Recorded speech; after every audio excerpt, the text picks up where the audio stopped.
Bonjour, mon nom c'est Linda Beauvais et je suis auteure d'un roman qui s'appelle Le Principe de Gabriel. Je l'ai écrit en premier en anglais et après ça, je l'ai traduit en français. La raison pour laquelle j'ai écrit ce livre, c'est que je voulais montrer un exemple concret de comment les vies antérieures affectent nos vies présentes. J'ai eu la chance à 34 ans de découvrir plein de vies antérieures. Aussi, ce que j'ai voulu faire maintenant, c'est de montrer au monde comment faire des régressions de vie antérieure. Et c'est pour ça que j'ai fait le cours « Découvrez vos vies antérieures et l'histoire de vos émotions ». Je vais vous en parler un petit peu plus à la fin de cette conférence. Maintenant, où ça a tout commencé, cette volonté de vouloir écrire un livre, ça a commencé dans mon adolescence. J'avais une amie qui écrivait toutes sortes de choses, de la poésie et tout ça, et je trouvais ça tellement spécial de pouvoir s'exprimer avec des mots. Et j'ai lu plusieurs différents livres et je pensais que j'étais capable de m'exprimer avec des mots. Une autre chose que j'aimais beaucoup, c'était les sujets un peu ésotériques. Je lisais toutes sortes de livres sur l'astrologie, la numérologie, la vie après la mort, aussi des voyages astrals. Alors tout ça, ça m'intéressait. Mais écrire un livre puis avoir, disons, mes propres réponses à l'intérieur de moi ou d'essayer de méditer, c'était très difficile. J'ai gradué avec honneur dans la dyslexie et dans le TDAH.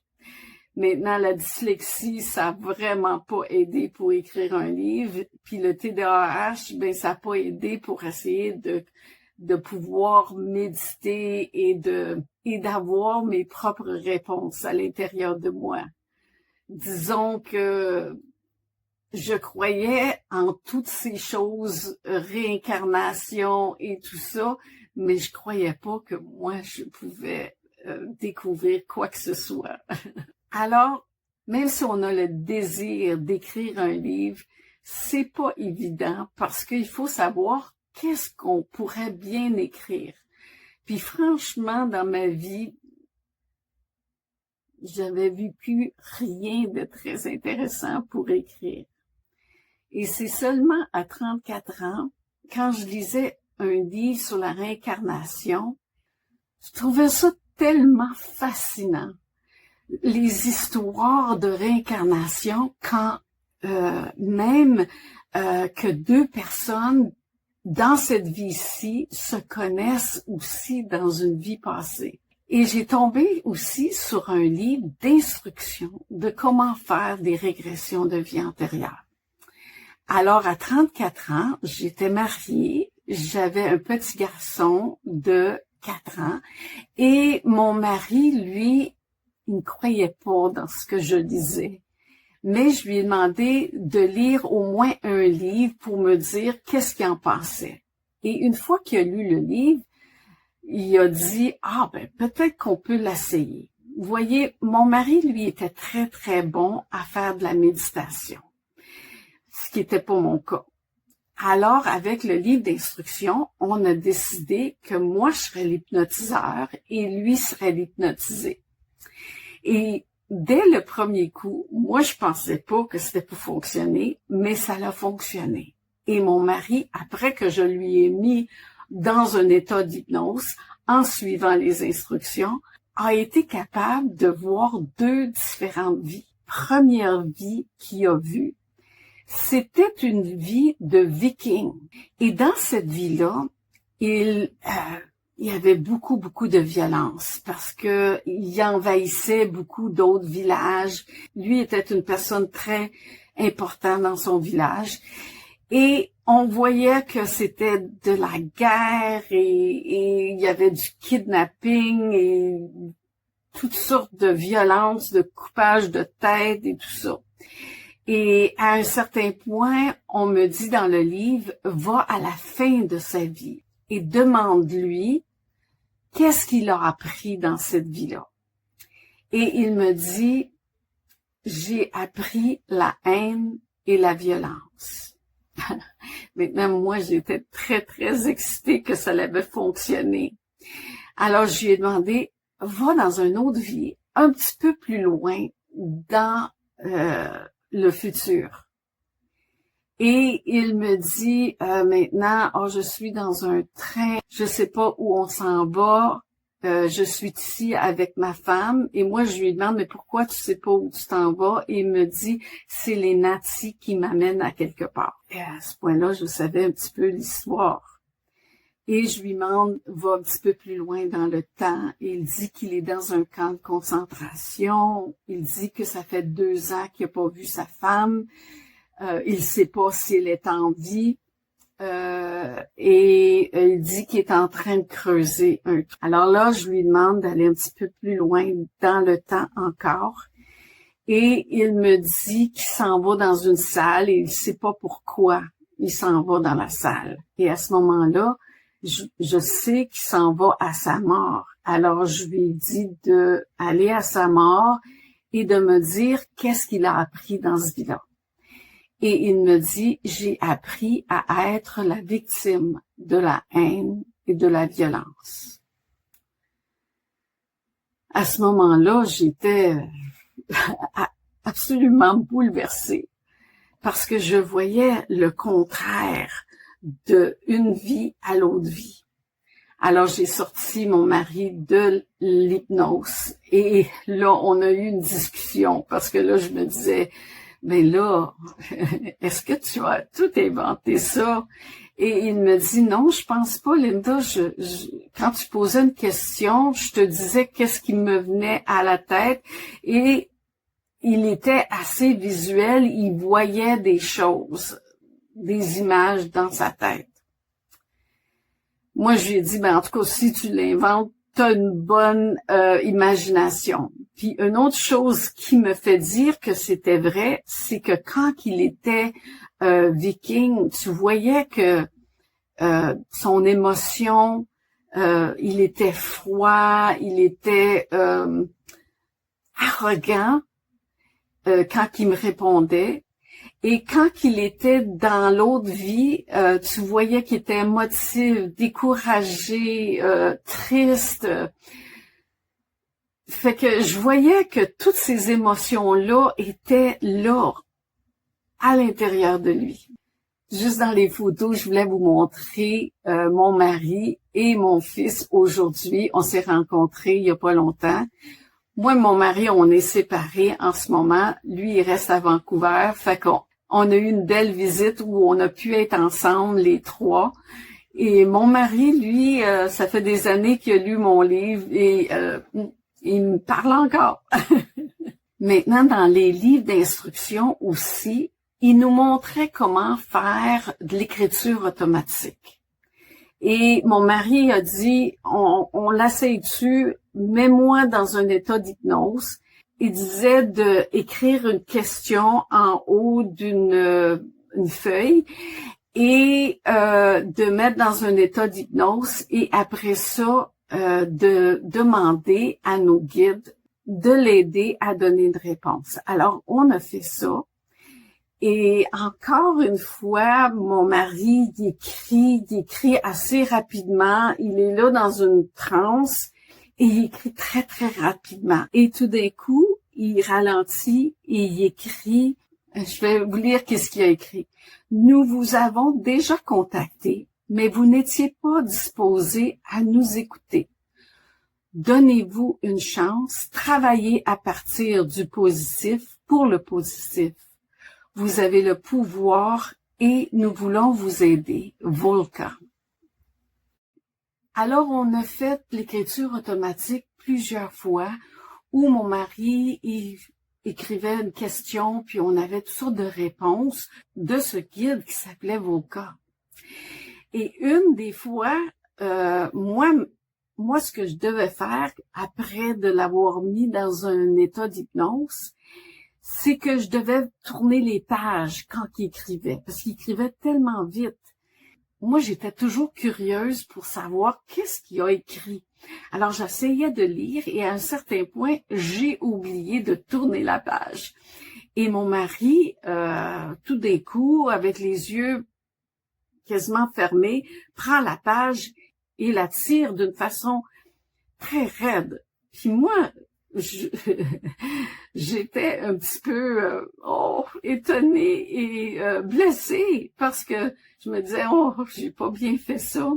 Disons que je trouvais ça un peu rude que mon mari ou que Volka fasse un geste comme ça. Mais j'ai rien dit, j'ai continué à faire ma job correct.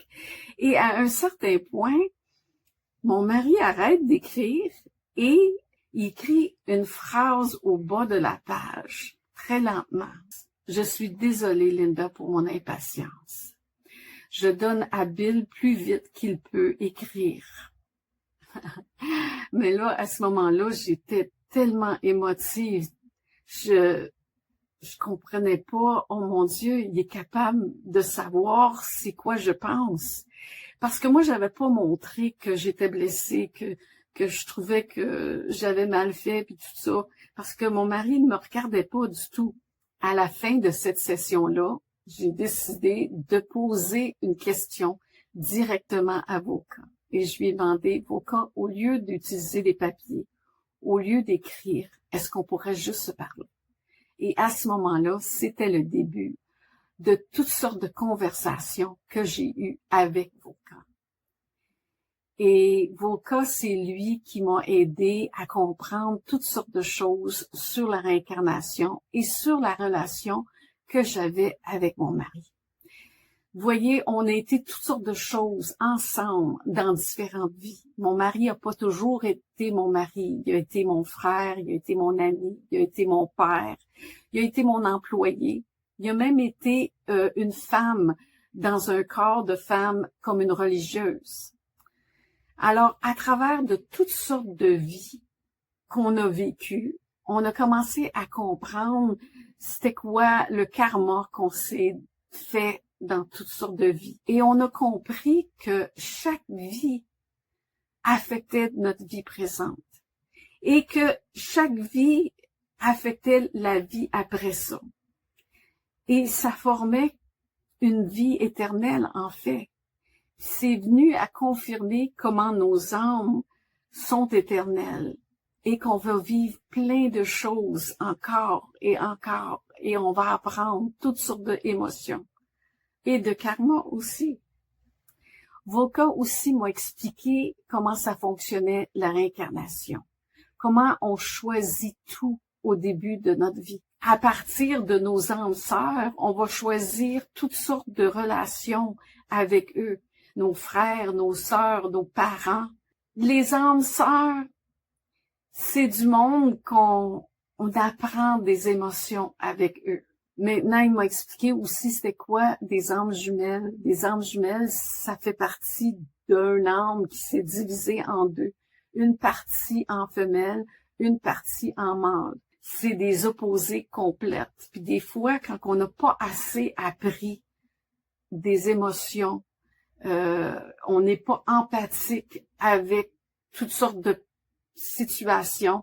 Des fois, ça peut être difficile d'être avec une âme sœur. Volka m'a expliqué le karma. Le karma, c'est quelque chose qu'on choisit. En fait, le karma, on peut remplacer le mot karma par leçon. Parce que c'est des leçons qu'on choisit, puis on revient sur Terre pour apprendre des leçons. On peut dire que la Terre, c'est comme une grande école. Volka m'a expliqué c'était quoi la synchronicité. Comment on attire le monde comme si on est des aimants. Puis on attire les situations et les âmes sœurs qui sont là pour nous, pour qu'on apprenne. Si on a toute la clairvoyance à l'intérieur de nous et c'est quelque chose qu'on peut pratiquer. Volka m'a dit que les coïncidences n'existaient pas et qu'on choisit tout dans notre vie. On choisit à chaque minute, à chaque seconde, quel côté qu'on va aller, qu'est-ce qu'on va faire, quelle expérience. Et nos croyances affectent beaucoup nos choix. Et c'est pour ça que des fois, les émotions qu'on a appris dans nos passés fait que ça crée nos croyances. Et quand on croit à quelque chose, c'est comme on va créer ce qu'on croit. On va faire l'expérience de ce qu'on croit. Ça fait toute partie de la synchronicité. Maintenant, moi, j'ai posé beaucoup de questions à vos cas de certaines situations que je vis ou je vivais dans ma vie. Et à 34 ans, je souffrais beaucoup de migraines. Je souffrais de migraines depuis que j'avais à peu près 18 ans. Si j'allais travailler, s'il y avait de la pression, je revenais à la maison, j'avais une grosse migraine, que j'aille me coucher, que tout soit noir, et j'essayais de m'endormir pour me débarrasser de ma migraine. Alors j'ai demandé à Volca pourquoi je souffrais de migraine. Et Volca m'a dit, c'est parce que dans une de tes vies passées, la dernière que tu as vécue, tu étais une chanteuse à Wichita, Kansas, et dans cette vie-là, tu n'étais pas considérée comme une personne très intelligente. Premièrement, parce que tu étais une femme, puis dans ce temps-là, les hommes ne croyaient pas que les femmes étaient très intelligentes. Et deuxièmement, parce que tu étais une chanteuse et que tu avais une facilité à chanter, on croyait que c'était naturel pour toi de chanter et que ça prenait pas beaucoup d'intelligence. Et Volca a dit que à chaque fois que tu vas essayer de prouver que tu es une personne intelligente à certaines autres personnes, que tu vas commencer à avoir une migraine. Maintenant, ça m'a fait réaliser que parce que j'étais dyslexique, que j'avais beaucoup de misère à écrire sans faute, que souvent, oui, j'essayais de compenser pour le fait que je pensais, que le monde pensait que j'étais pas intelligente. Et Volca a dit, quand tu vas t'accepter comme tu es, et juste savoir que tu es correct, que tu es intelligente, et de t'aimer comme tu es, que tu n'auras plus de migraine. Ça a pris un petit peu de temps pour réaliser qu'est-ce que je faisais, et j'ai bien compris qu'il avait raison. Et dès ce moment-là, j'ai arrêté d'avoir des migraines. Fait que tout ça pour vous montrer que les vies passées, ça l'affecte les vies présentes. Et consciemment, au début de ma vie, j'ai choisi d'être dyslexique. J'ai choisi d'être un peu différente, un peu dans la lune, un peu distraite, toujours en retard.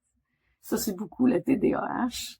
Mais à la longue, on vient qu'à en rire et s'accepter comme on est. C'est la seule façon. Je vais vous parler d'une autre instance où les vies passées affectent nos vies présentes. À un certain point, moi puis mon mari, on a décidé de se séparer. Et moi, j'ai continué à faire des régressions de vie antérieure avec des amis, puis d'autres amis d'amis, puis tout ça, parce que tout le monde disait, tu sais, j'ai un ami qui veut essayer ça. Puis moi, je faisais ça par plaisir.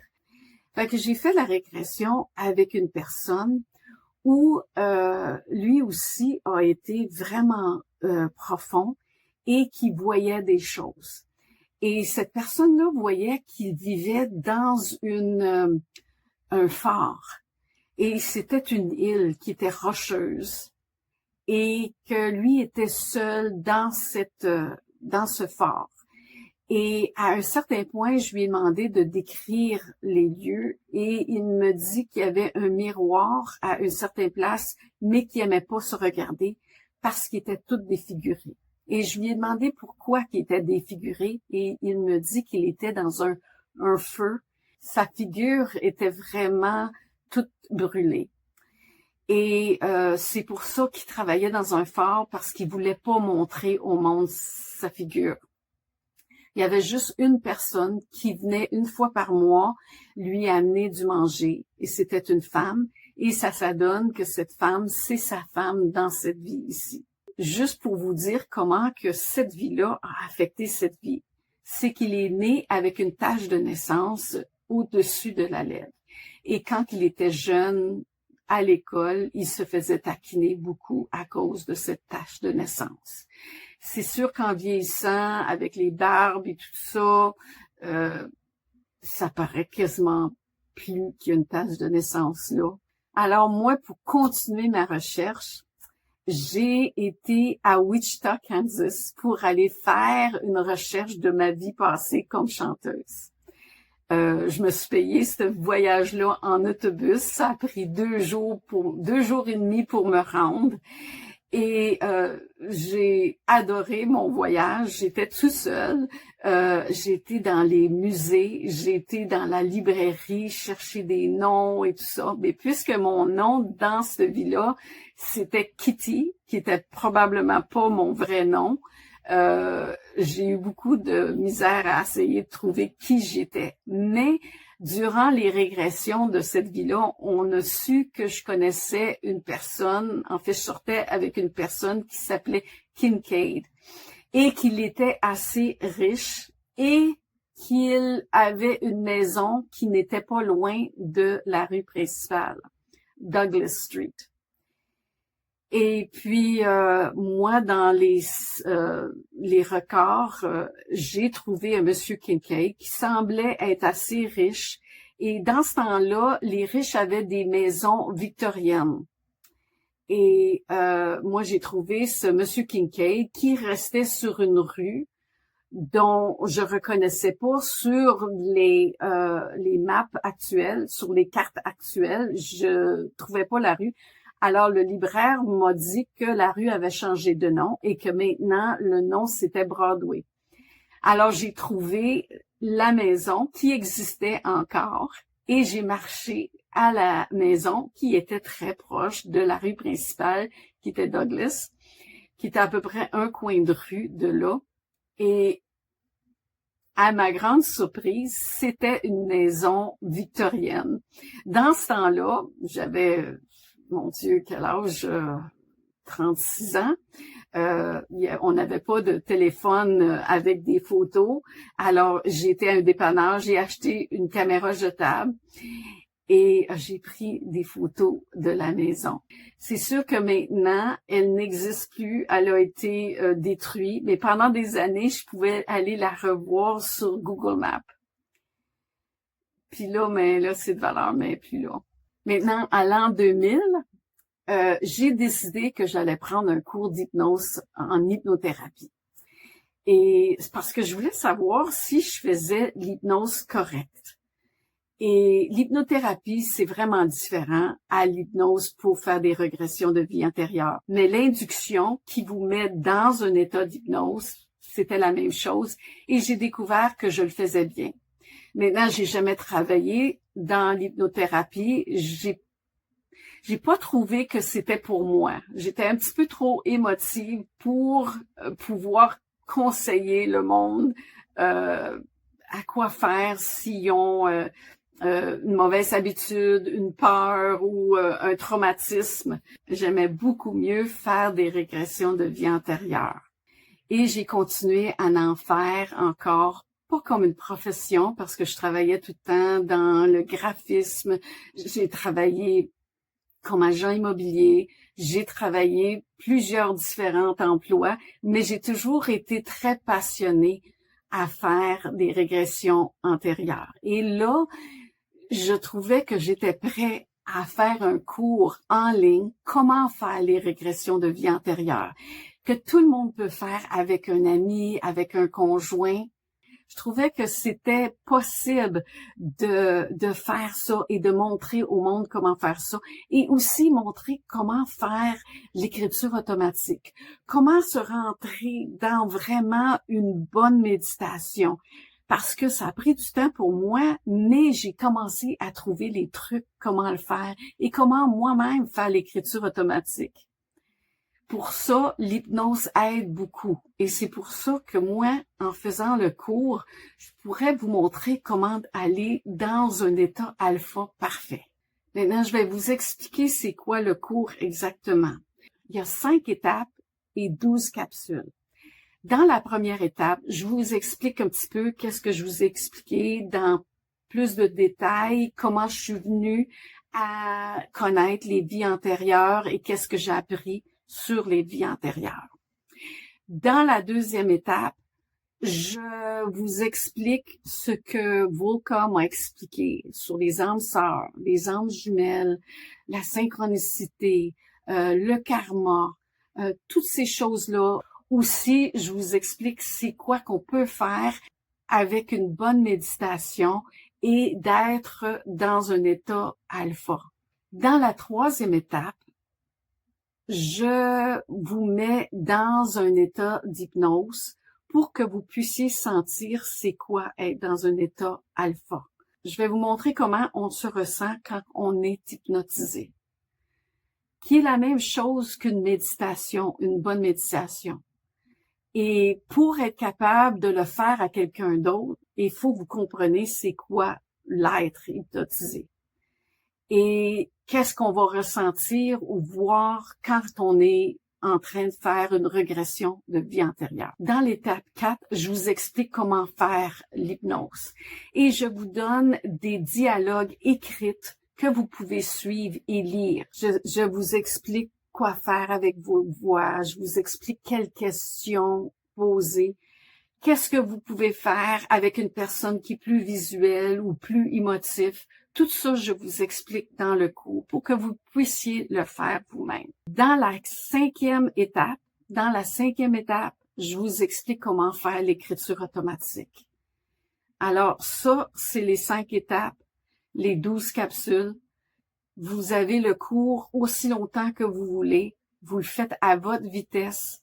Vraiment, il y a tout ce que vous avez besoin pour faire l'hypnose dans ce cours. Maintenant, il fallait que je détermine un prix pour mon cours.